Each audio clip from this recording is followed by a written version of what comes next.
Chapter 88. Set the Wheels Spinning. Think of a fat seed, planted in the safe darkness of the earth, nourished by rich soil. Presently, the warmth of the sun leaking down from above coaxes a tender shoot to push its way upwards. Glorious, brilliant light and warmth greet the sprout's first tentative leaves.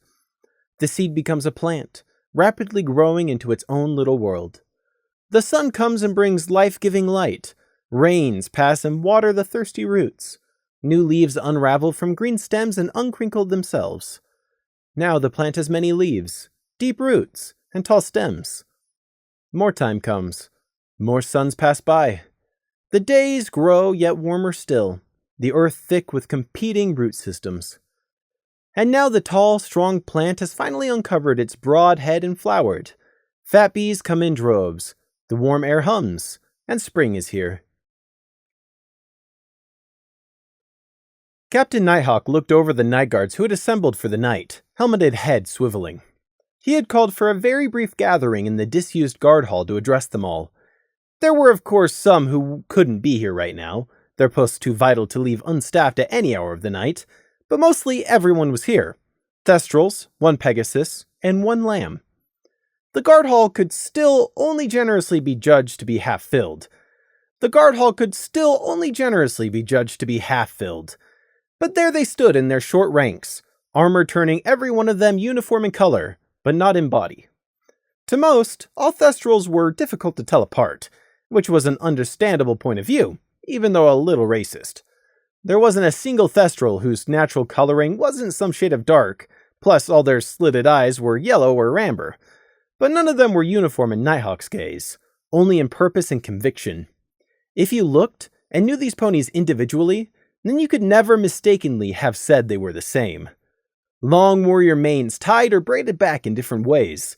Someone who had recently had a minor accident with a stove and lost several inches of tail.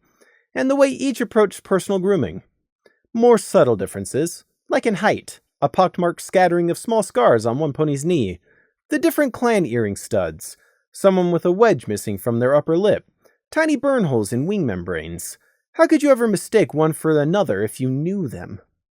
To Prey, standing in the ranks, who could feel all the minds around him, it was even more prevalent the differences between each and every individual. Not that he was capable of recognizing all these mind signatures, that was much harder than differentiating between physical appearances, but each was different enough. Like being shown 100 different shades of blue. You might not know each shade's name, but you could easily tell each one apart from the next. "I will be keeping this brief," Nighthawk roughly stated. "There are 2 items of guard business I will announce tonight. For any pony not here right now, pass on the message and make sure they too get told. First up, the time crunch is officially over. The backlog and workload of Discord has finally fallen back to manageable levels. Congratulations to all. Every pony has pulled double their weight for weeks now, and we have finally caught back up. Well done." The captain praised in exactly the same gruff, rasping tones as he had begun the speech. Around the half-filled and dimly lit guard hall, there was the quiet silence of no one cheering. Loud vocal exclamations of happiness was not the way Thestrals did things, but in their own yellow-eyed, bat-winged Thestral way, everyone here was very much cheering in relief if you knew how to recognize it. You didn't listen with your ears, you looked with your eyes. Second, those who compiled the reports will already know, but nighttime vandalism has sharply peaked. Now that we have time again, I want every patrol to crack down on that. It is mainly limited to Lower Canterlot, and radiates some ways into Upper Canterlot around the Divide. I don't care if they're youths, or drunk partygoers.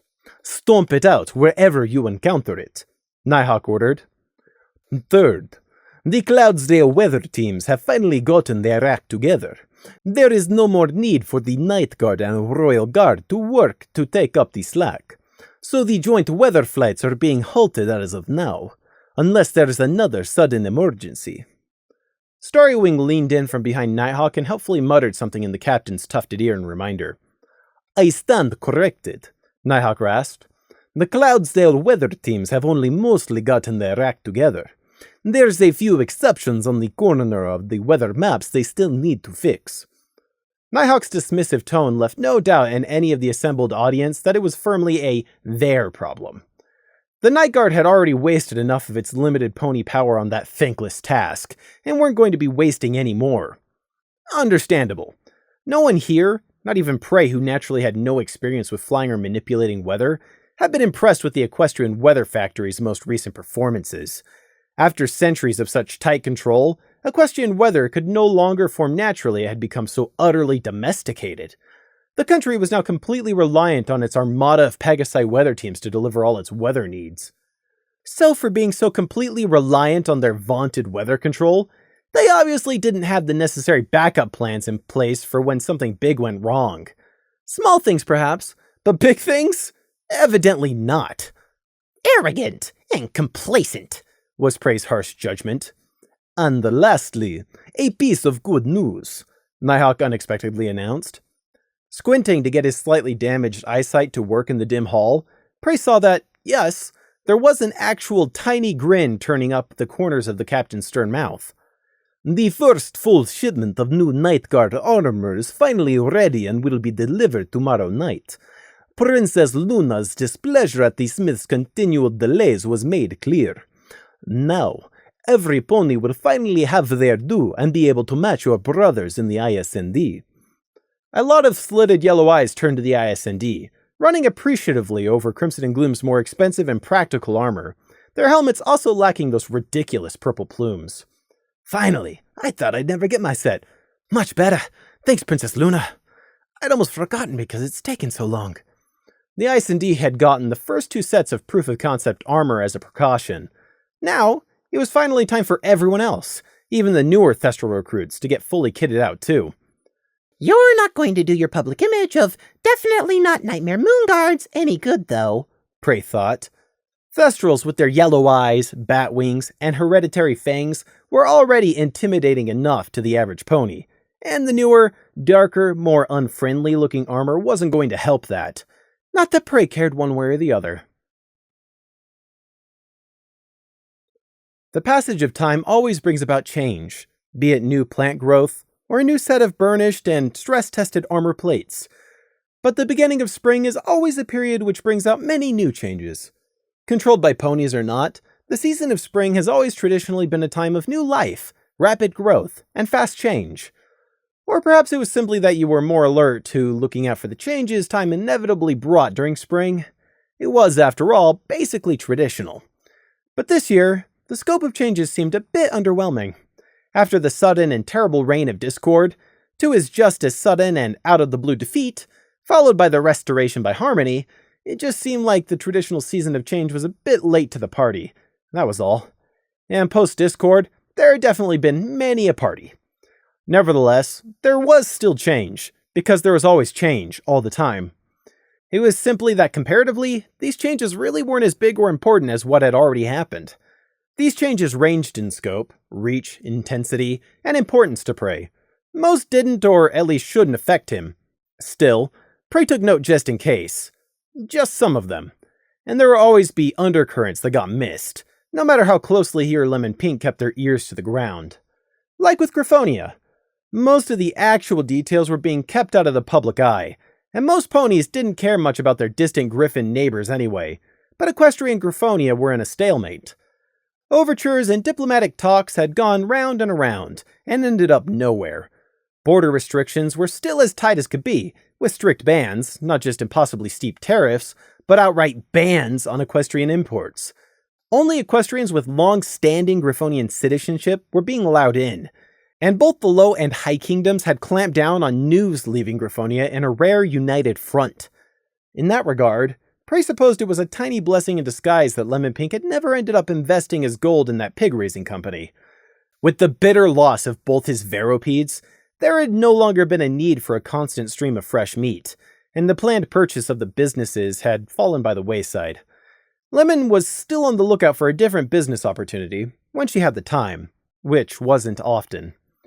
Prey didn't care about the gold, but Lemon had wanted to do it for herself and felt it was of importance. A rare show of divergent individuality, so Prey had told her to do as she pleased. Other changes. Like the weather teams finally getting their weather towers up and running again. Here in Canterlot and the surrounding lands, Cloudsdale with its famous weather factories was close enough to cover them, but in more distant and rural parts of Equestria, weather towers were a necessity. The newspapers had been making a big fuss of the weather delays, just like they did about everything else, really, with predictable headlines like, "Dire weather straits," and "Weather teams incompetent?" abounding. There had been barely a thank you in all of the newspapers for the help the Guard had lent to combat this, but at least it was almost all back under control finally. And another topic of much discussion, most of it uninformed, was about the elements of harmony. Post-Nightmare Moon, there had been an abundance of wild speculation about the official story, but very little factual information. At least, information made available to the general public. That, and ponies will believe what they want to believe, no matter how outlandish. But now, with the defeat of Discord, the veil of privacy which had been spread over the identity and backgrounds of the Element Bearers had finally been thrown back. They were the heroes of Equestria.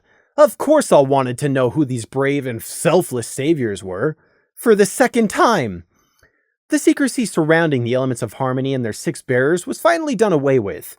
That, and literally the day after Discord's defeat, there had been a huge stained-glass window commissioned commemorating the event, quite clearly depicting the 6 ponies responsible and their cutie marks.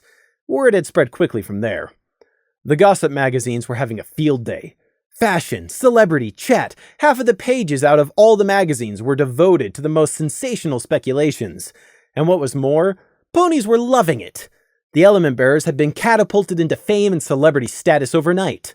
Reporters and a lot of important people wanted to meet them, and meet them now. Honesty, laughter, kindness, loyalty, generosity, and magic. Everyone who was anyone was going mad over them. Prey wasn't. He already knew what he knew, and also what he wasn't supposed to know. He had been there that night, hadn't he? When she had done what she had done. And then afterwards, he had been sworn to secrecy against his will. He wouldn't risk Luna's notice, or far worse, her sister's, by even poking around the fringes.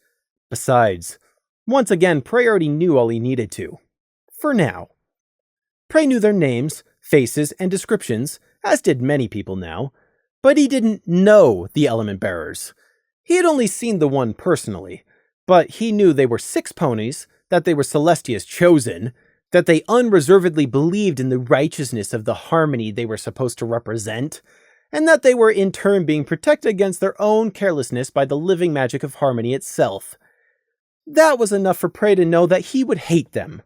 The rest of them, plus that one he had already met. The one who had been undeservingly saved from beyond the pale of an unfair world. The world wasn't fair, but it was always unfair in the other way. It always took, it never gave back. Unless, apparently, you were the beloved of harmony. So despite all the craziness and attention thrown on the Element Bearers by all and sundry, Prey put it all from him and left it alone. He hated them for what they had and what they represented, and that was all there was to it. Prey had no want or need to become acquainted with the 6 famous mares, merely so that he could then hate them more personally. It didn't even really matter who they were, only what powers worked through them, be that the living magic of harmony or the might of the Sun Wolf. Prey wouldn't forget. How could he? But he had been staying far away from the likes of them. There were many other changes too, of course. Big and small, narrow and wide, personal and public, important and trivial. Times change, as does everything. That in and of itself is unchanging, the fact that there will always be change. The only question is, what scope of change? Things like new spring fashion rotating in, and the shops switching out their displays and advertisements. Or schools beginning again across the country, some foals starting their first year, while others began their last of schooling. Within the various main parks, or along main roads in Upper Canterlot with neatly sculpted trees planted alongside the roads in rows, spring brought an abundance of new and exciting color. New leaves, bright flowers, fresh smells. Randy Pickaxe was certainly being kept busy, this being the first spring he had experienced while working as a park gardener. Lemon had observed the job seemed to suit him. Hard but active outdoors work, and one making use of Randy's Earth Pony heritage. Stereotypical, but it had been a tried, trusted, and true method for self-fulfillment of Earth Ponies for centuries. Something else she had also bluntly pointed out to her cult friend. If it isn't broken, why fix it, and all that. Things also changed down in the lightless cavern of Prey's lair, and in the waterlogged tunnels of the hexed sewer pipes. Many a plant had experienced sudden growth above ground. Why should those beneath be much different? Prey spent many secret hours, when he could slip away and had the time, down there. Building, improving, changing. If runic arrays could be compared to plants, then they were most definitely ironwood trees. They grew slowly, consumed a lot of time and resources, but once fully grown, their mighty trunks and deep roots were immovable. Things change. Equestria had changed after recent events. The whole world had been changed even. Big changes, small changes, but changes all the same. One of these new changes came to the ISND, too. It began much as you might expect, with a summons from Captain Nighthawk, who told them to come prepared, meaning they were about to be called on once more for their specific skill sets. It certainly felt like it had been a while, and from Prey's point of view, it hadn't been nearly long enough. The now utterly familiar jam-packed space of Nighthawk's office welcomed the three of them back on entering, the boxes of night guard gear which still hadn't found a proper home yet still cluttering the dim office. Things like disassembled armor racks, stacked in a pile atop a crudely resealed crate of tools, and topped off with a covering of scrolls stuck into every available gap were just one such example. Without prompting, Crimson pulled the door shut after himself as the last one in. Gloom snapped a quick salute as Crimson and Prey took a place to either side of him. Sir! Sergeant Gloom, Nighthawk rasped, nodding slightly back. Prey, Crimson, at ease, all. Outside of the office's one window, the darkness of the night was only slightly alleviated by the light from the palace's torches, barely adding anything to the lone lamp the Thestral captain had in here for illumination. It was still enough for the 3 pairs of yellow eyes in the room to catch and glimmer almost like fireflies. One day, Prey told himself in exasperation for the 100th time. One glorious day, I'll get to attend a night guard meeting where there's proper lighting. Nighthawk tapping a blunt wing claw against the desk surface broke the moment of silence. It is time for you all to step back up into your true roles. That of serving the ISND, not merely night guards. Every pony has their own duty to perform. Yes, sir. I take it you mean that you have another mission for us then, Gloom said, tail going still behind him. Just so, Nighthawk confirmed. And here we go all over again. Life's just one big circle, ain't it? Prey mentally sighed. Gloom didn't seem able to stop himself from quickly glancing to either side, to Prey and to Crimson, before making himself face forwards again. I understand, sir. Another mission. I don't know how I should feel, but the last one to Graphonia didn't go too awfully, so maybe this one will be okay-ish. Prey nearly held his breath in dread anticipation of what Nighthawk would say next, unable to help himself. What craziness was about to be hoisted upon them now? The banal kind, or worse, the dangerous kind? Nighthawk hesitated. Oh, Somagrika! If Nighthawk was hesitating, then... The captain saw their collective reactions, and he flicked a hoof up to halt them. Wait, it is not as bad as that. Listen first, he ordered. I am simply unsure of how to convey this. We have been asked by Captain Shining Armor, and Princess Luna has given approval, to field a joint guard operation to solve a case that came to us just yesterday. More reactions from the 3 of them, all masked to varying degrees, but it wasn't hard for anyone in the know about the ISND's history, let alone the captain himself, to be able to put 2 and 2 together. Another Lillian Scenic? Replacements? Is that what this disaster is going to be all over again? After what happened last time, how is the guard so utterly incapable of learning? Knight and Royal both! Nighthawk's mouth flattened into a grimace. It is not like that. I need to make it clear I am sticking by my previous word. It is to be a joint operation, Nighthawk stressed. No pony is trying to join your squad. A Royal Guard squad will be working alongside you, and you will need to cooperate and work alongside one another. But both squads will ultimately be self-directed. Separate. This is not a repeat of last time. Crimson's wings began shifting restlessly. Prey was certain he was thinking the same thing as Crimson here. That sounds pretty damn similar from where I'm standing. Gloom cleared his throat.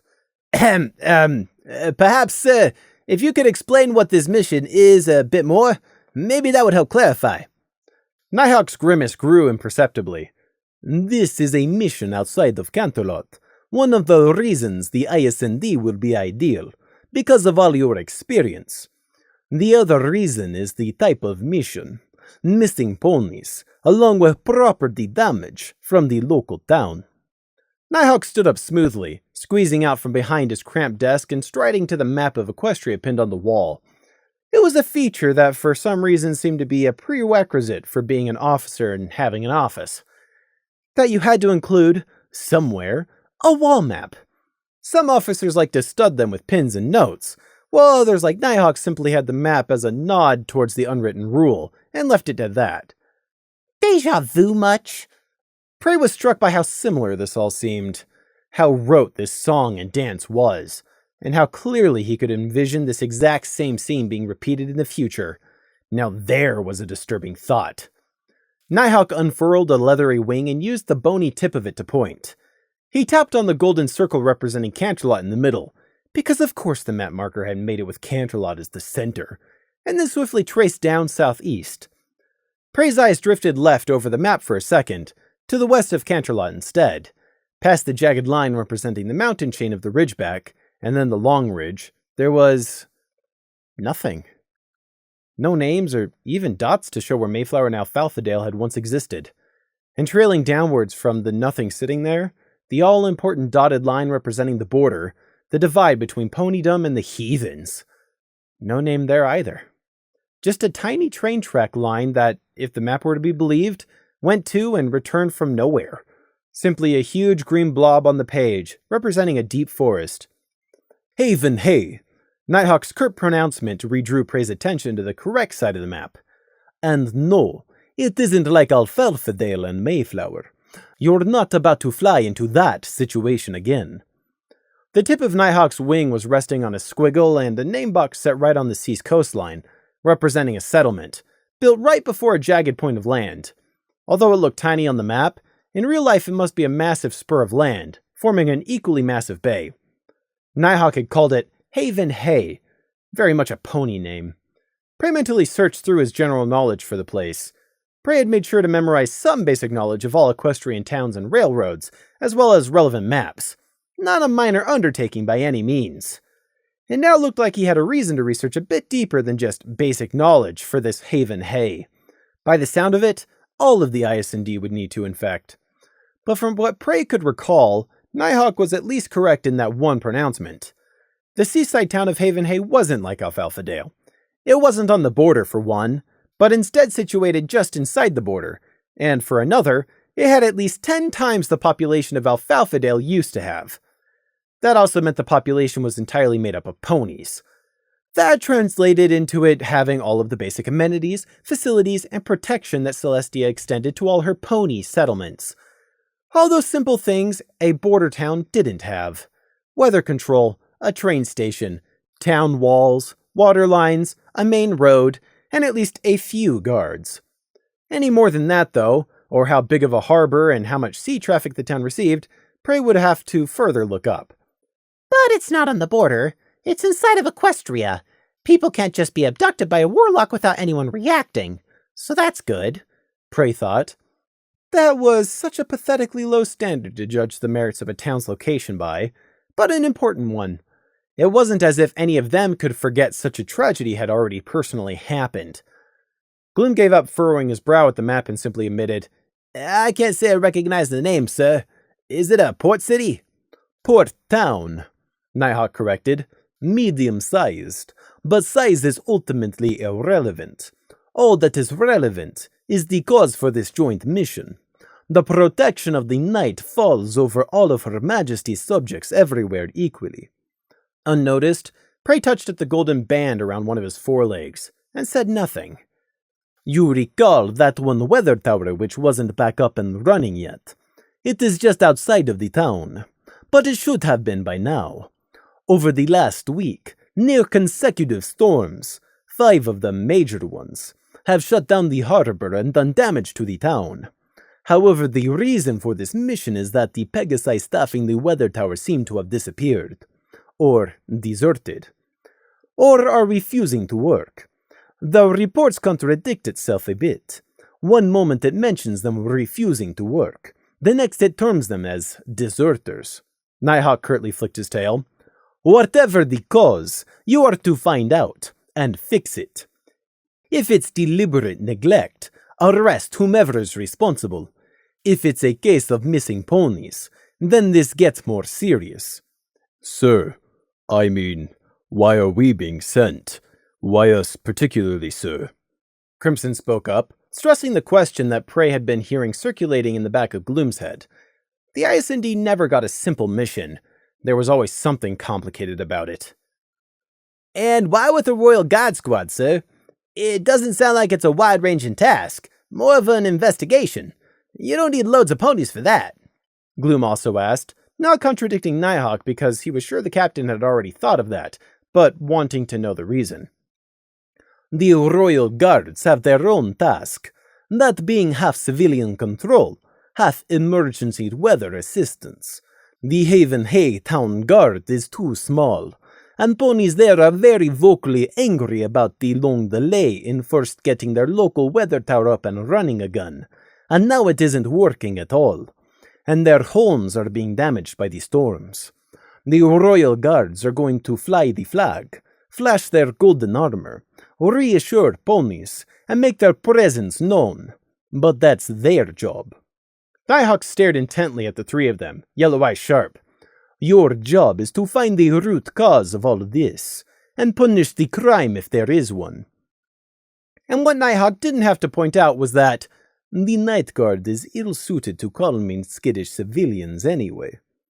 So it's basically another investigation. A mix of possibly brewing riotous intentions, nature doing what nature does, and maybe missing people.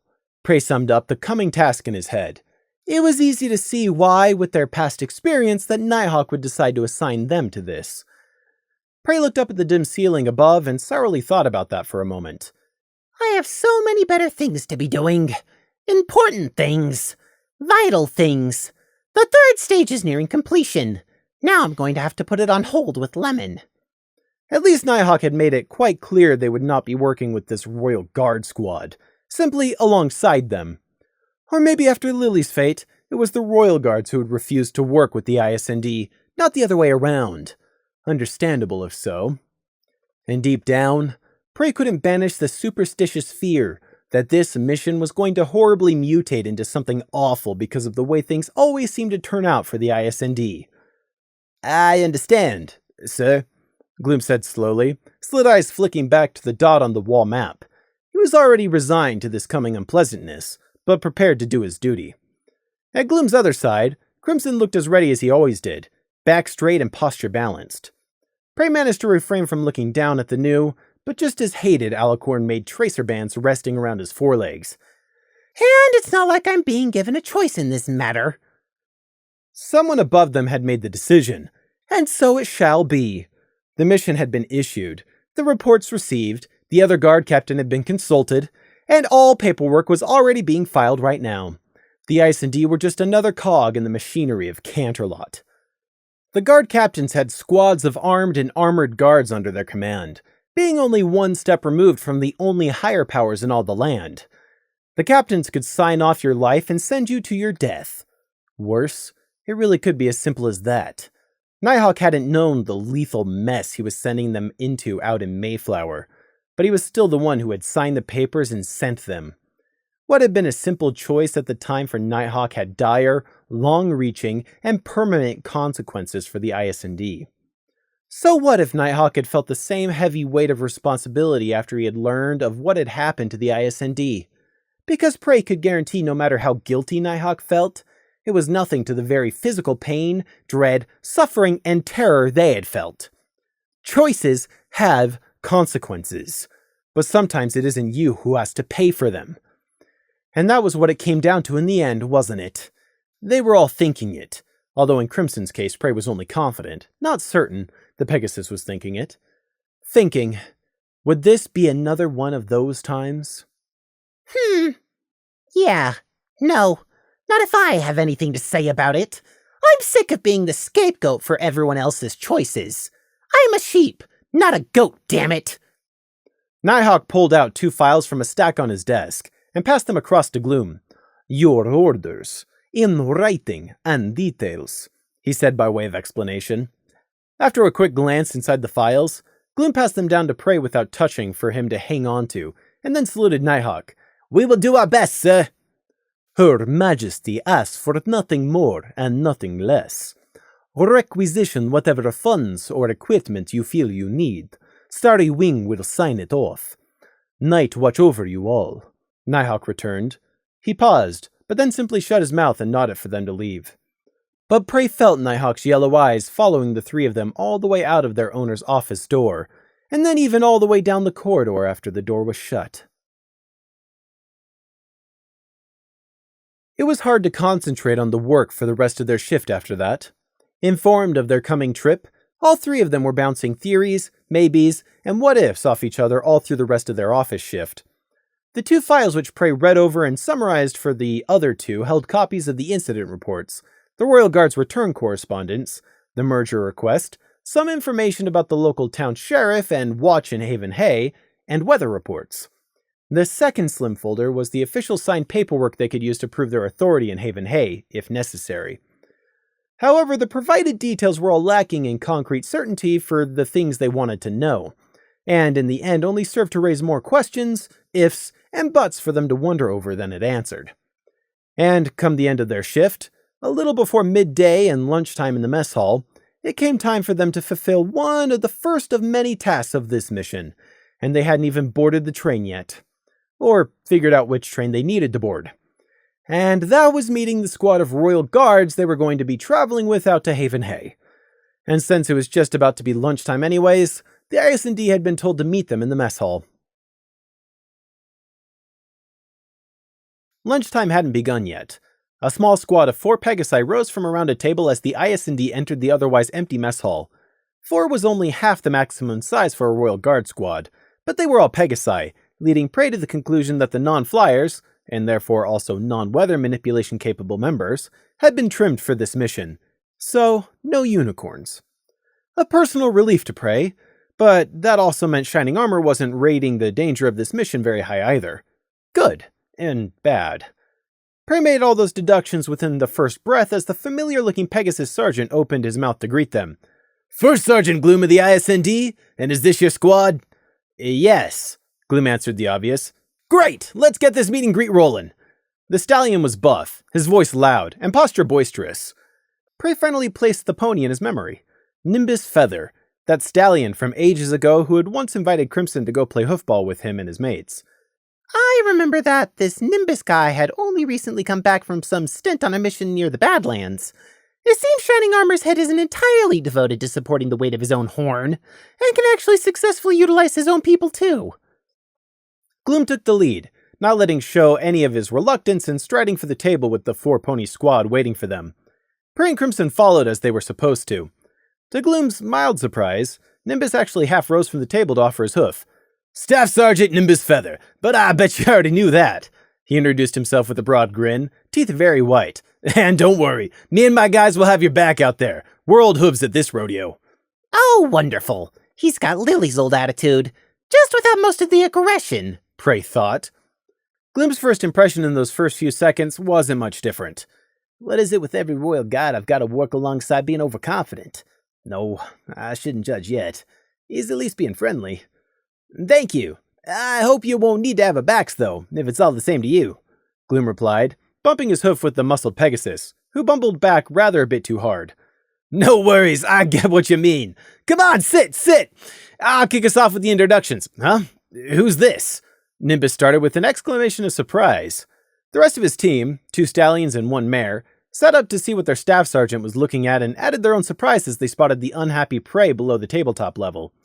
Prey had been sticking close behind Gloom's legs, and what with all the tables and benches they wove around to get to this table, and with the attention firmly on Gloom as the Thestral, and ponies generally being unobservant, well, he'd mostly been missed. They all tried to speak and think at once. "Who's the full lamb?" "Sir, there's a filly in the mess hall." I'm confused.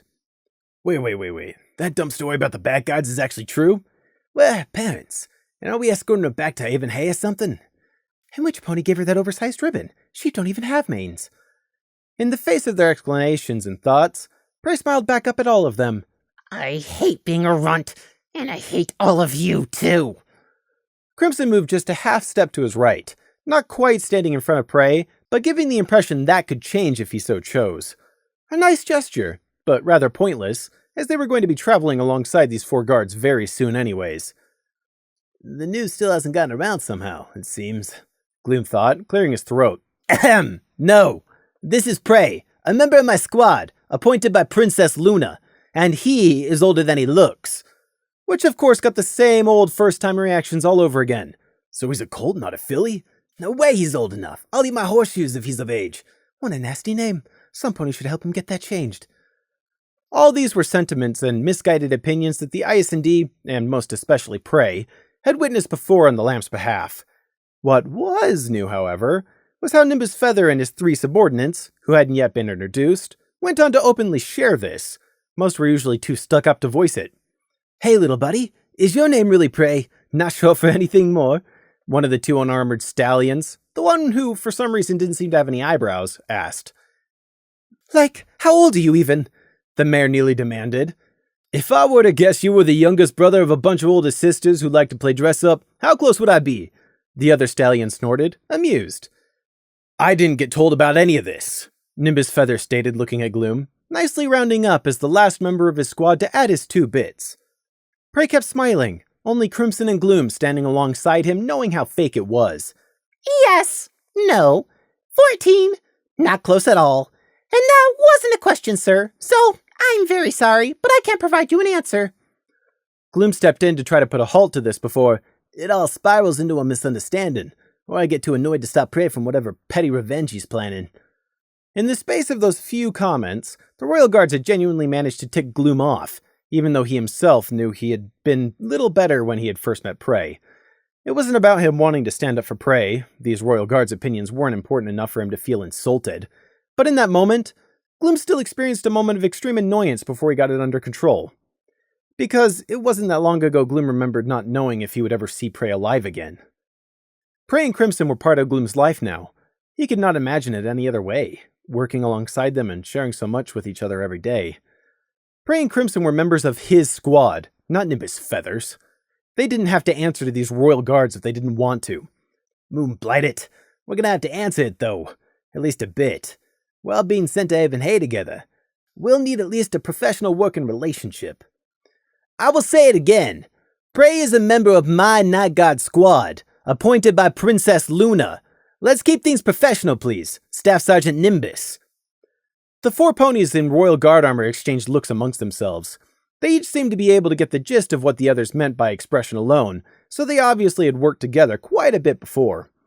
Nimbus Feather's final look before he turned back to the IS&D was supposed to convey to his subordinates, "We'll just fly with it for now. I'll take this up with Captain Armor about the foal later." He clapped his front hooves loudly together atop the table. "If a princess said so, we've got no worries over here. Tell you what, let's get this meet and greet going properly, eh? Captain Shannon Armor said something about you guys working night shifts, so I'm betting you've got a date with your pillow that needs to be kept."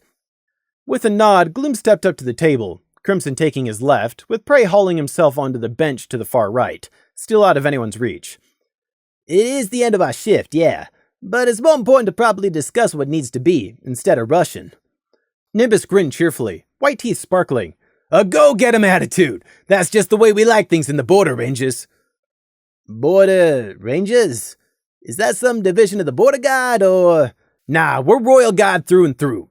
Border Rangers is like what it says on the tin. We're Royal Guards who get lots of far-ranging missions just inside Equestria's borders, but we don't guard the actual borders. That's the Border Guard's job. We can't go making them look bad by showing them up now, can we?" Nimbus joked boisterously, his 3 squadmates joining in on the guffaws. Prey hit a wince at their volume. "So you're not actual border guards. Lucky. For you. About those introductions, Gloom prompted. Oh, yeah, of course. I'm Staff Sergeant Nimbus Feather, of course. Not like you could forget in only 5 minutes, but still. And this here is... Bravo, my name's Bravo Carl. The big stallion lacking eyebrows beat Nimbus Feather to it, apparently informal enough to not be bothered by interrupting his immediate superior. Inkstain, but all my friends call me Inky, so I expect you to too. The Pegasus mare chimed in. She had a long lock of escaped wavy mane sticking out from under the rim of her helmet, which bounced about in front of her face. And I'm Trailblazer. Nice day to you all. The last Pegasus introduced himself with a casual wave of his scruffy wing. He had a tousled, rough look going for him. Prey had never seen Crimson's wings anything less than perfect, however, and he could almost feel Crimson twitch beside him at seeing the state of the other Pegasus's feathers. Nimbus Feather, Bravo Call, Inkstain, or Inky, and Trailblazer. 4 brand new companions. 4 Pegasi. 4 royal guards. 4 ponies, to be exact. Even if they've got at least some real-world experience under their belts, Prey thought. The 4 opposite them were grinning and waiting for the IS&D to return their little song and dance routine. They weren't able to meet Gloom's yellow eyes, but they still grinned and looked back at him as mostly a normal pony. Crimson counted as a full pony in their thoughts. However, they were definitely still unsure if Prey's presence wasn't actually some prank, but were going along with it for now. Gloom blinked, looking between the 4 Pegasi and wondering what they were waiting for. We've already introduced ourselves, though. Prey cough muttered, informal introductions, loudly enough for Gloom to hear. Right. I'm Sergeant Gloom. Dusky Gloom, as I said. And this is Prey, like I also already said. And this is Crimson Trace, as I might not have actually said. Did I introduce you yet? He turned to Crimson. No, sir, you didn't. Hello, my name is Crimson. Geez, these guys are just a barrel of laughs, aren't they? Inky thought, blowing the wavy strand of mane out of her face with a huff. Probably vary by the rulebook too, I bet, Bravo Call himself thought. Nimbus Feather quickly forced a laugh, not letting the awkward silence set in. All right. Pleasure to meet y'all. I'm sure you'll do great alongside us. Tell you what, let's get down to brass shoe nails and start this. So, us and you guys are leaving and traveling out to Haven Hay tomorrow at 1200 hours sharp. Sorry, guys. Nimbus turned to address his 3 guys there. But it's gonna be an overnight ride, so pack a pillow. I've gone ahead and posted a message out, so the town sheriff and mayor are expecting us. Me and my team will take charge of their weather problem lickety-split. We're used to wild weather, so you don't worry none. We investigate, take witness statements, find out if this damage was caused by the weather tower pony's negligence, get everything back into shape, and round off the trip with a hero send-off. What do you say, Sergeant Gloom? Want to save the day? Gloom's lips soundlessly moved. He stared at Nimbus Feather. Prey and Crimson were doing the exact same. Nimbus raised an eyebrow. What? You think it'll all go that smoothly? Gloom could only ask. Probably not. Nimbus waved his hoof like it was no big deal. But hey, never give up hope.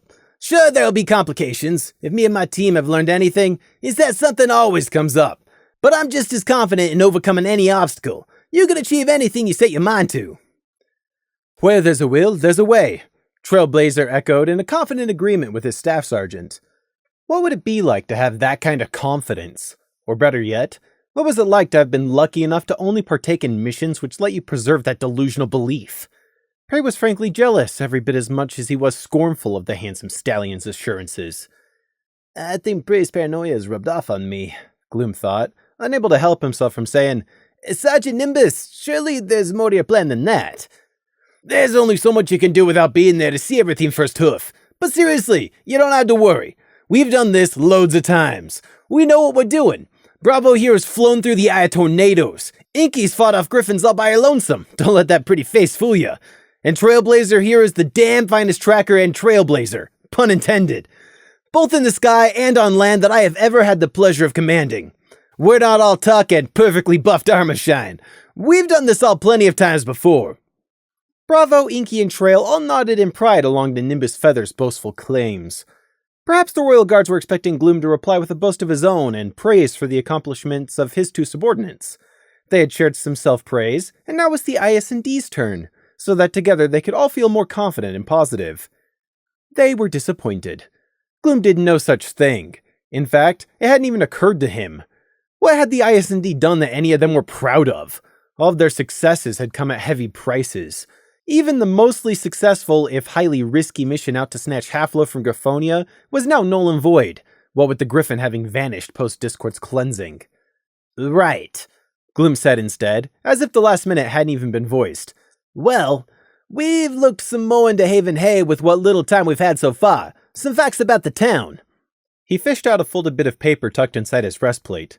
Because, although his memory was good, it wasn't eidetic like Prey's, and he actually had to write facts and numbers down. Still ignoring the hanging cue to pick up from Nimbus Feather, he instead started reciting off the sheet. Haven Hay has a population hovering just around the 9,000 mark. The last 3 censuses show that number hasn't changed significantly. Predominantly an Earth Pony population, all well settled. Many families there reach back 6 or even 7 generations, so there's few outsiders. It's a port town, but without much shipping. Its sea traffic is either all small local boats who harvest their only export, kelp, or are ships who come in for repairs. Haven Hay's main industry is its dry docks for repairs and overhauls, not importing or exporting.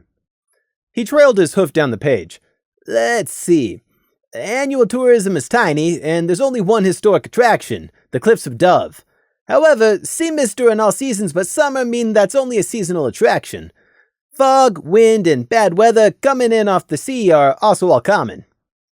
Gloom refolded the creased note with a flick and tucked it back into his metallic purple breastplate. And that's the little we've researched so far, he finished a bit brusquely. A silence fell between the table, a silence Prey understood.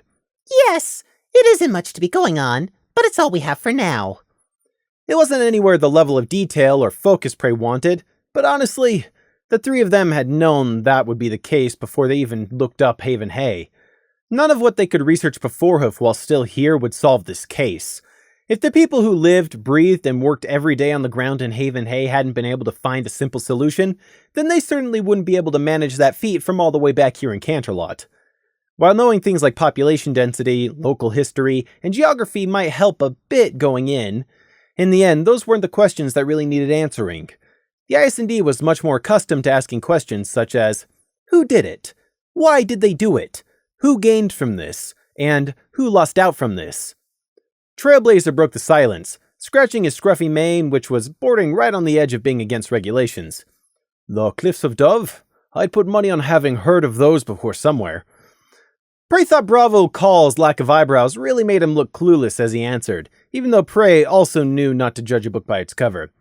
Yeah, I could have sworn that was something from ancient history class. Ancient history class? Inky snarked.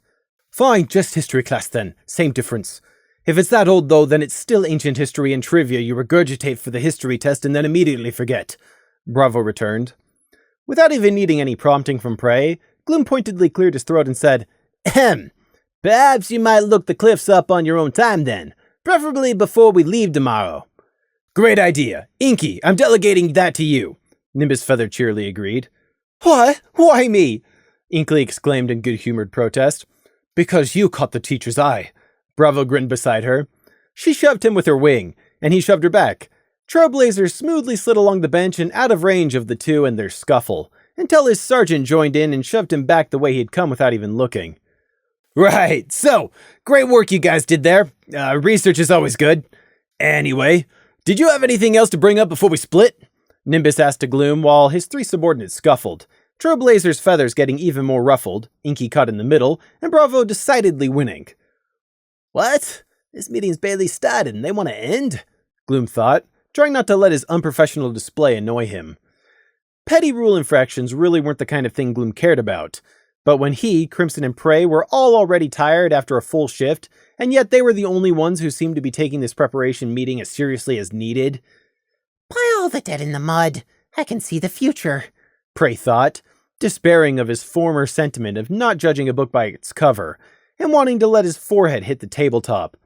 And it's a future filled with 4 gold-plated idiots. Somehow, Nimbus Feathers seemed to see past his own easygoing ego and spotted the annoyed expression on Gloom's face. He grinned placatingly, white teeth brilliant. Don't worry, and hey, I get it. But seriously, don't sweat, and we do actually know what we're doing. Whatever comes, we'll all deal with it together. Me and the Border Rangers, we've done missions like this loads of times. When you get to be old hoofs like us, you'll learn it's better to trust in the strength of your friend's shoulder rather than to try to over-prepare for something you'd never have seen coming anyways. Crimson shot a look across Gloom's back over to Prey, who had turned to send his red-furried friend a look at the exact same time. It was a mutually joint look of something like, "They're preaching to the choir here. Do they not know even what's on the public record about us?" Had Shining Armor neglected to inform these 4 of his night guards just who he was partnering them with? Did that arrogant unicorn actually listen enough to trust something Nighthawk said about secrecy, rather than only trusting in his own self-informed opinion above all else? Is the world coming to an end? What should have been a good thing and a turn-up for the books immediately made Prey suspicious. Gloom finally found something to say back to Nimbus Feather as Inky, Trail, and Bravo settled back down. We don't doubt you all have experience. However, it's better to be over-prepared rather than under-prepared, and knowledge weighs nothing to pack. But the IS&D's concern did not convince the Border Patrol. You could understand why that was if you thought about it, but it was still infuriating. From their perspective, they weren't taking this lightly, but realistically. They had their own expectations to draw from, and while experience was experience, those experiences were still very different from the IS&D's own. They thought they were being reasonable, just as the IS&D thought they were being reasonable. But being able to see and understand both sides really wasn't helpful though. In fact, it just served to double Prey's annoyance, because he knew what Nimbus Feather was going to reply with before the White Pegasus even did. It's ponies that win the fight against crime, not paperwork. And personally, I'm glad it's that way around and not the other. See these? Nimbus half-jokingly, but also half-seriously, flexed his muscles while grinning. It means I can rely on my own 2 wings to win, and I can stand up and fight for what's right. Know what I'm saying? It was obvious. Deep down, these 4 were all unquestioning believers in harmony. That light which would always vanquish the darkness. The IS&D were not so naive. They stood on this side, the table dividing their 2 groups and perspective. How are you supposed to reconcile those 2 outlooks? Believing in the best or preparing for the worst? It clicked in Gloom's head. Wait a moonbladed second! I don't have to resolve this. Once we get to Haven Hay, Nimbus and his team are going to be busy fixing the weather and helping the civilians, while we're going to be investigating.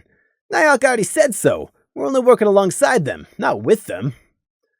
It was pushing off a potential problem for later, but it was obvious to them all by now that the problem, Nimbus and his team, weren't interested in being solved, meaning it wasn't Gloom's responsibility to do Nimbus's job for him and correct their budding mistake.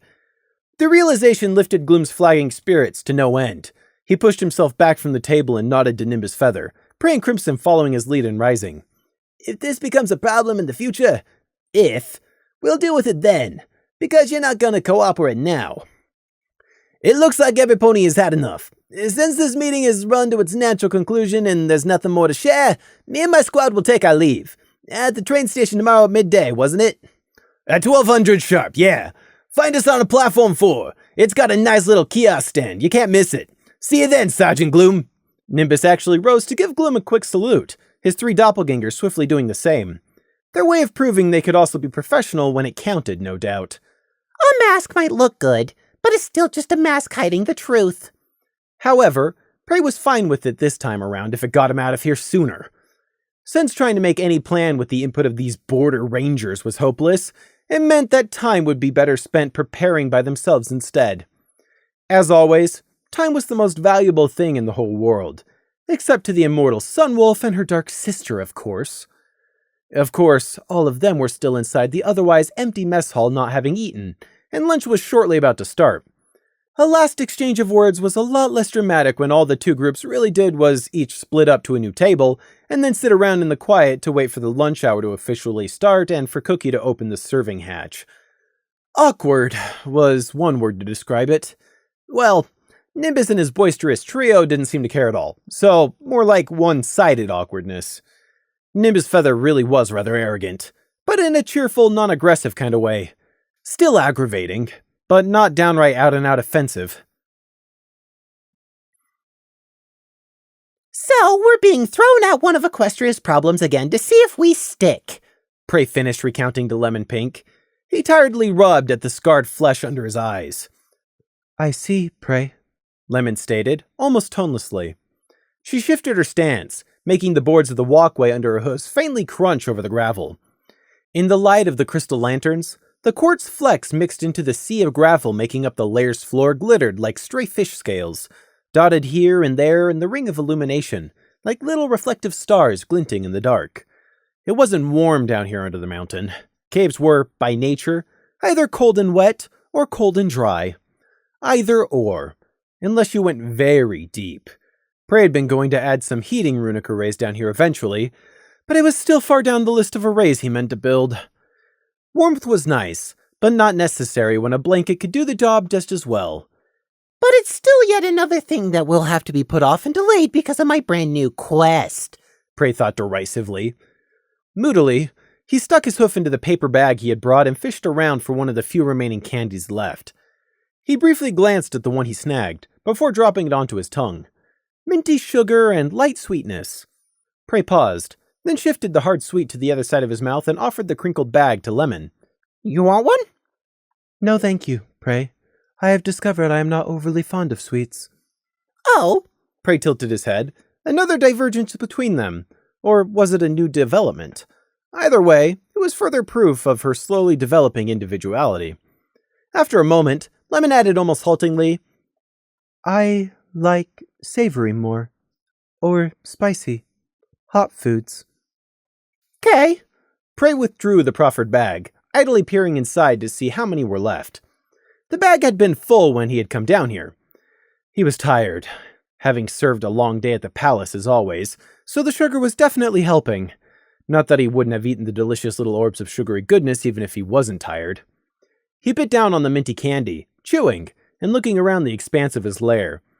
This isn't going to go like Alfalfa Dale with hard baked. It has no reason to.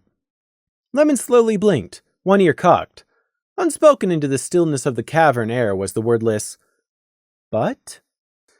Prey put down the nearly empty bag of candy and stood up, the walkway and gravel crunching. He turned in place, taking in his hard-won lair and the things he had in it. If only he could snatch Crimson and live down here in perfect safety. But expect the worst, and you'll be halfway prepared. Some insurance never hurt, and neither does backup, so be prepared to come along to Haven Hay at a moment's notice. Lemon nodded, wispy silver and yellow mane parting and reforming for a moment with the motion. Yes, Prey. I will clear my schedule. And our plans. Those are also going on hold. All of them, Prey. All the new and practically complete ones, yes. Yes, Prey. I understand. Prey looked past the stump of quartz where the pincushion still sat, secrets still yet to be uncovered, and at the half-finished construct which had been the focus of his and Lemon's secretive research and careful work. Prey had no idea how close it was to being completed either. It wasn't the sort of progress you could measure and judge halfway or 3/4 done. There was only unfinished, and then the much-anticipated point where it was finished. Like a seed, buried under the earth. You watered it, tended to it, and waited, but until a leaf appeared, you had no way to tell if the seed was even alive down there. And now, because of Luna and the night guard again, it would have to wait. Prey bared his teeth in an unhappy smile. But patience is what separates good hunters from dead ones, and I've already seen the dead ones' failures. How can I not learn from their example? Prey finished double-checking the contents of the first aid kit, zipping it up and returning it to the correct place in his backpack, and finally yanked the pull cord shut to buckle the clasp. There. Prey heaved his pack off the tabletop and dropped back to floor level, testing its weight. A bit too heavy to be comfortable, but that's how you knew you had everything you needed all packed. Satisfied, Prey rolled the pack back off and let it plop to the floor. It didn't rattle as it settled with a soft thump, so that meant it was all packed in place properly too.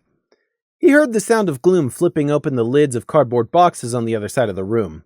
Crimson was checking if a sharpening stone from the pile on a shelf was actually better than the one he already had back at his flat. Prey ignored the deja vu he was getting from being here in the dimly lit night guard supply room again, packing up a backpack with whatever he felt they might need for the coming mission. Because the last time they had been in here, it had been before they left for Mayflower and the nightmare which awaited them there. Prey recalled Gloom having to guide Scenic and Lily on what and how to pack, the two not having a clue on what you needed to survive in the wilderness. Being here in the dry, dusty storeroom, with groaning shelves and crates of bits and pieces. It felt really ominous, and yet also not, because that was silly. It was the same room, and they were doing the same thing again, but that didn't also make it suddenly ominous. Prey sat down atop his new khaki backpack and spent a long minute thinking back to all of that. To Mayflower, and that night huddling in the dark especially. But also beyond that, it wasn't a happy memory, and since then, so many new and horrible things had occurred, each one terrible and unique in its own right. The thieves, Luna, Discord, and most recently of all, the changelings. Some higher power out there definitely has it in for me, and I bet its name is Harmony, Prey thought with a passing flicker of morbid humor.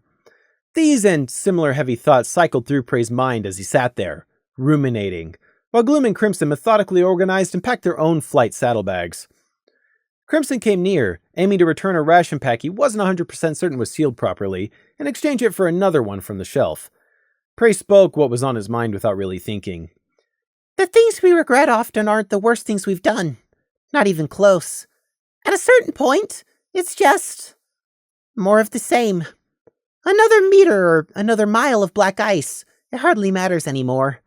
It's all about the scale, but also not, because that's an illusion.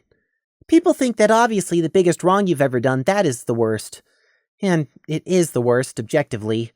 But to you, it isn't. It's the ones which you truly, deeply regret that really... never mind. Sorry. I was feeling philosophically melancholy and it got away from me. I didn't mean to say all that. It's fine. I understand, Crimson said, holding up a new ration pack to make sure it was absolutely sealed correctly. Then his eyebrows drew together under his helmet.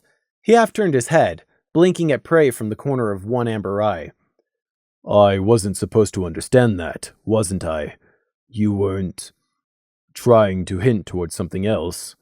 Crimson carefully asked, concern showing as he tensed and untensed his wing muscles. Prey let out a big huff of air, rubbing at his face with the fetlock. No, it wasn't anything cryptic like that. Just annoyance at myself. Sorry. And anyway, it's not one of those outcomes I regret in the end. Prey finished rubbing at tired eyes and sighed.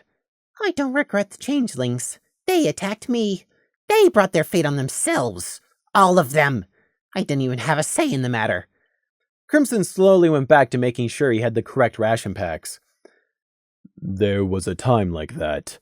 He addressed Prey without turning, no outward visible indication showing how close attention he was showing Prey. Not even his tufted ears sticking out of the helmet slit swiveled in the lamp's direction.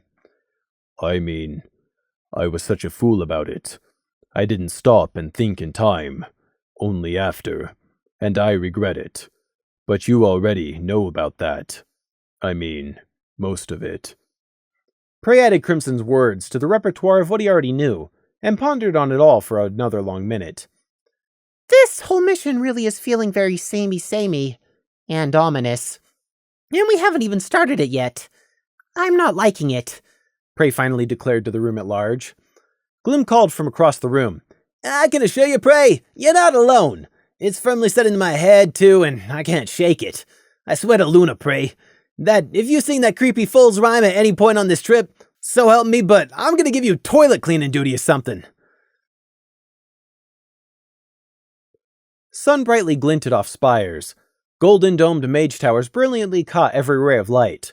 The massive, pearly white structure of Cloudstow floated on the skyline, something out of a fairy tale. The scale making distance deceiving, and tiny figures of Pegasi little more than colorful ladybugs. Canterlot glittered and preened in all its daytime radiant glory. Flowers in pots and hanging baskets were shooting up in the influx of light and warmth everywhere.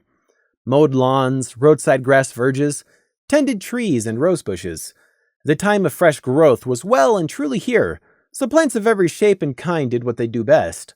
They reached for the light. And within the 1,001 different houses, in both upper and lower Canterlot, up and down streets, cobble paths, and brick roads, the ponies of Canterlot moved, breathed, and lived. It was an accumulation of more lives, talents, and stories than you could ever listen to in any lifetime. So many individuals, so many stories, so many beginnings, so many as of yet unreached endings. Crimson rose through the air, strong downward strokes gaining him height with each wing beat, and wind shivered around the ends of each pinion as Crimson overpowered gravity. The endlessness of the open sky lay above him, the prize and also the goal. Below, on the second-story balcony of the apartment block, Prey craned his neck and shielded his eyes to watch for a minute. The blue of the midday sky radiating the sun was a bit too bright for his damaged eyesight, and he wasted time wishing again that he had wings of his own. He stifled a huge yawn, then went back inside to sleep in the safety of his flat. For tomorrow, the three of them would be leaving. Back inside, Prey did a last few things before sleep that needed doing. Just things. The stuff that was in everyone's life. Non-important stuff. Emptying the small garbage can he owned. And also some important stuff. Just some precautions, double checks. He took a brief trip into Crimson's flat. Then he returned to his own, climbed up onto the mattress Gloom had taken him to buy, supported by the bed frame he and Crimson had built, pulled the blanket over his head to block out the sun and closed his eyes. Things. Stuff. Small actions that might have long-term consequences. Or none whatsoever. Either or. Life was like that, filled with 100 day-to-day choices that made up a life, and only when you looked back did you realize had also made up you.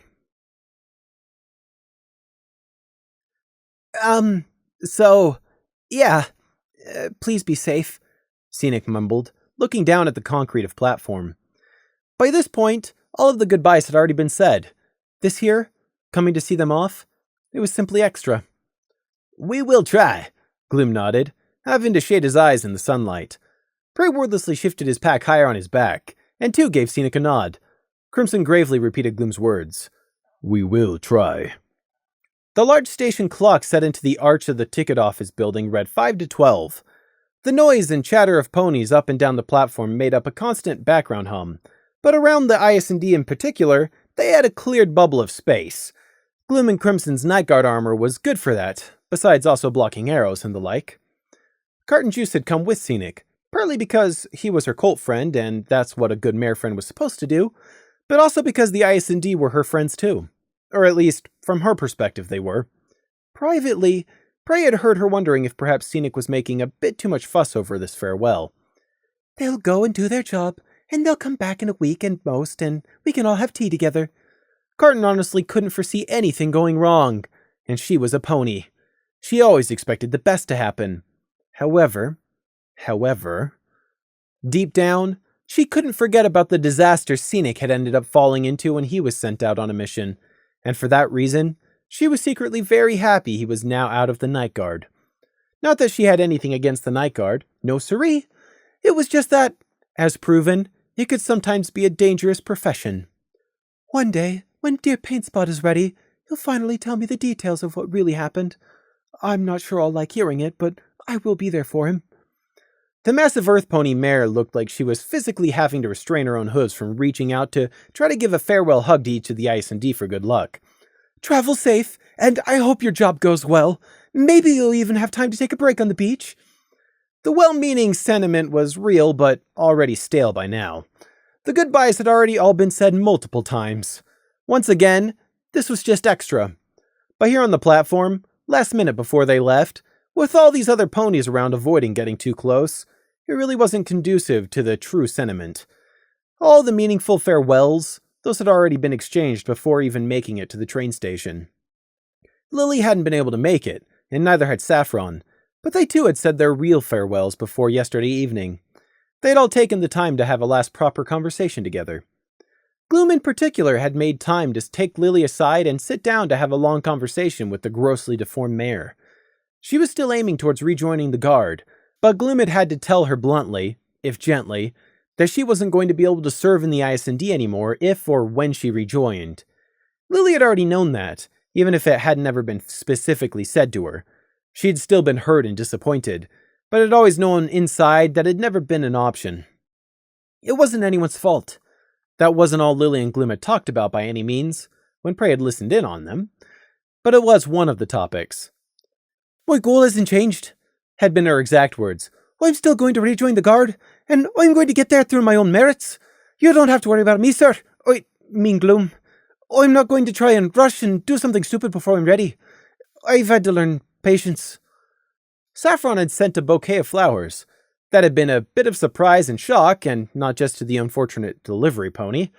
Because what were you supposed to do with a bunch of cut flowers? They weren't even the edible kind, meaning they were purely for decoration. Plus, the three of them were about to get on a train and leave, meaning they weren't even supposed to put them in a vase to look at.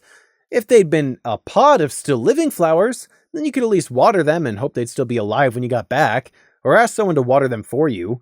Similar to what Prey himself had done, making arrangements for his collection of pot plants of very specific herbs. Crimson's blood fern would also be similarly tended to. But a bouquet of flowers? Just why? This was a night guard mission. How were flowers appropriate? Hopefully this wasn't a funeral they were being sent to. Who even thought when they were being told last minute that some of their acquaintances were leaving literally the very next day, yes, I will send them some flowers. A famous model, apparently. It was probably just their go-to response for good or bad news where they couldn't come to say farewell in person. Actually, I should remember that. Sending flowers. Most ponies haven't a clue what a flower is beyond it looks pretty. I bet I could send a bouquet of belladonna, oleander, and angel's trumpets, and the first thing they'll do is bury their dumb face and take a deep breath. Prey made a note to do something to thank Saffron for that idea when he got back from this. Saffron wasn't a friend, nothing of the sort. And of the few who merely counted as acquaintances, she was by far the least of them.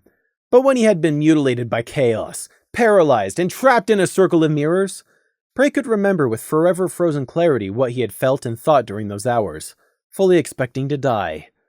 As it turned out, Saffron Swirl was someone who he wouldn't miss per se, but who he would at least turn aside to quietly spend a few minutes mourning for if she died.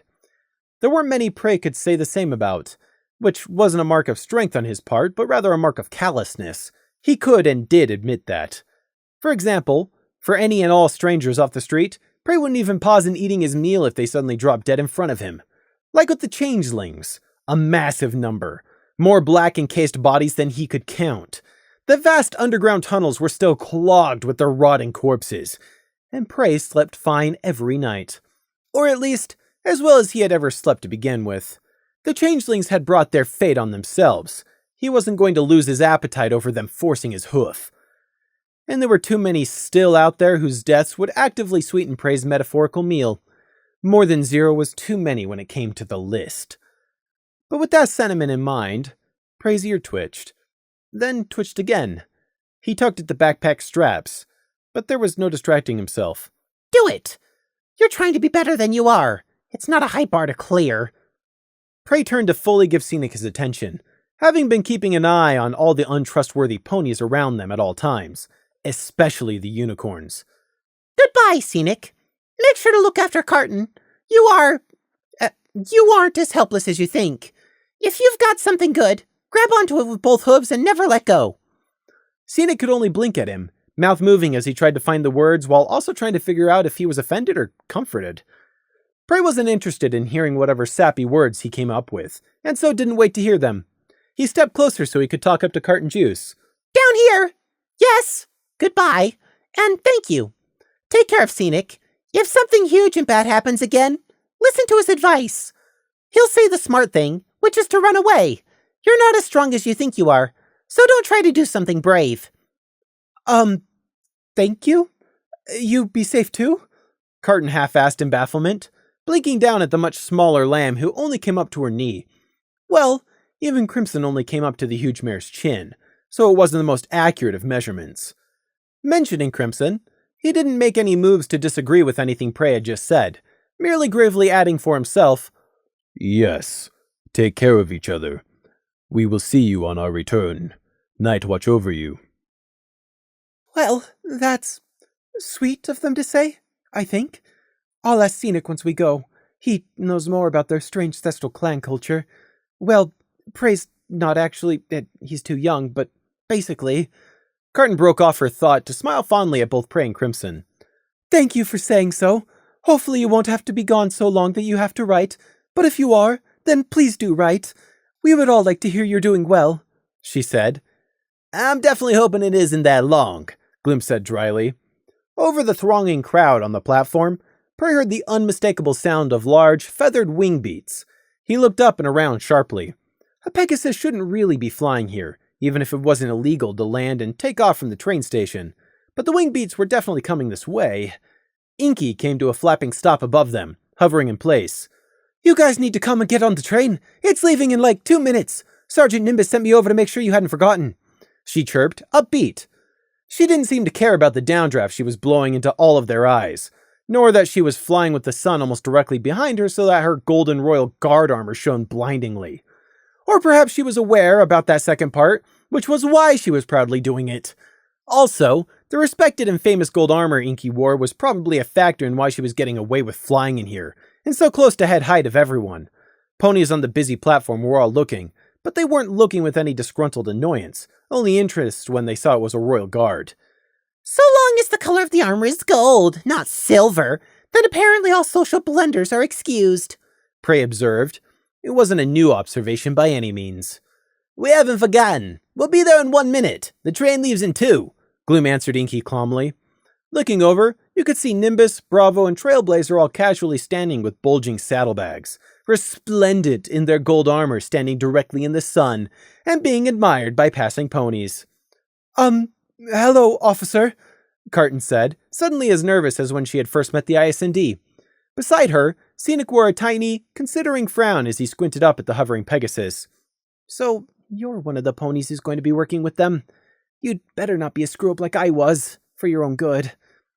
That stray strand of mane, which again had carelessly escaped Inky's helmet, bobbed as she nodded politely to Scenic and Carton. "Good afternoon, Mrs. Sir. If we had time, I'd ask Sergeant Gloom to introduce us. Another time, then." Over by the kiosk, Nimbus Feather made an impatient gesture, urging them all to hurry over. And just like that, the time for farewells had passed, the train was letting out gouts of steam, and it was time for them to leave. Ready or not, the future was here. Not enough time to say goodbye in case this was somehow something final, and too long for something they would be coming back from. A feeling caused by nothing but deja vu and superstition, of course, but that's why it was deja vu and superstition. The border patrol, then the train, and finally Haven Hay awaited them. "Come on, we need to go." Gloom waved his wing to Scenic and Carton, stepping away. They waved back. Inky gained height and banked around. Prey rolled his shoulders into the tight backpack straps, and Crimson took a deep breath. My lair, my runic defenses. I'm leaving their safety yet again. The first train whistle sounded. No time for that, only time to go. He hurried along with Crimson's longer strides, the sun beating down on the platform, and their next unwanted mission ahead. A minute later, the train engine and the carriages it pulled behind it chuffed out of the station. It was to be an overnight trip, with a 4-hour layover on the way for carriages to be added and removed, and the engine refueled. But the train was on its way, and the course of its passengers were now committed.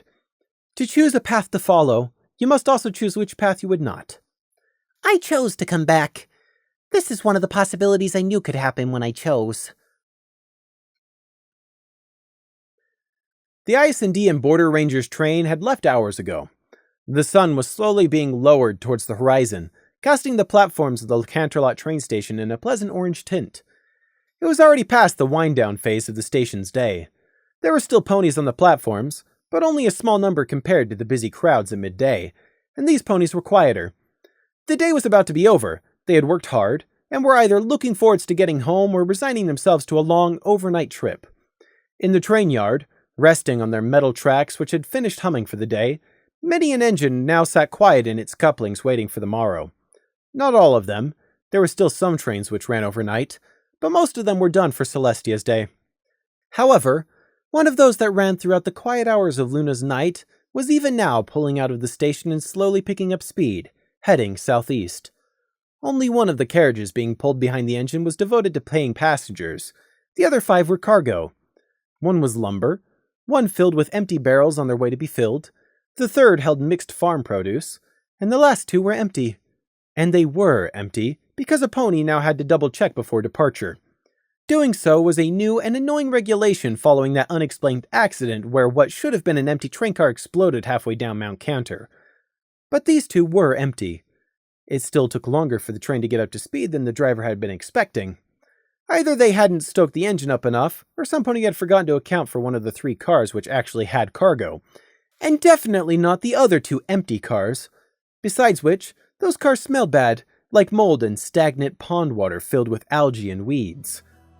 This train rolled out and on into the falling night. Prey had not forgotten what he had once learned.